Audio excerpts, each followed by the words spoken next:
Hello, তোর জন্য 10 minute ধরে অপেক্ষা করতেছি। তুই কই? একটা জরুরি কাজ ছিল, ওই জন্য দেরি গেছে। আচ্ছা তুই দাঁড়ানি, আমি আসতেছি। তাড়াতাড়ি আয় ভাই।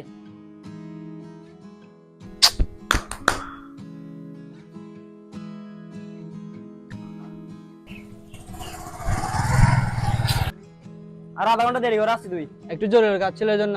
আচ্ছা বন্ধু। এতক্ষণ লাগে দূর। আজকে কিন্তু সেই মজা হবে আমার দাদুর বাড়ি।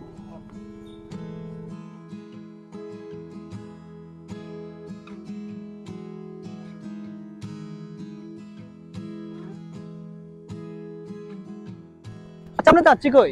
কেন রে, তোকে বললাম না আমার গ্রামের বাড়ি যাবো, রাস্তায় চিল করবো, সকালে ওটা একটা সুন্দর দৃশ্য উপভোগ করবো। তো তোর গ্রামের মানুষজন বা তোর চাচা এরা কিছু বলবে না?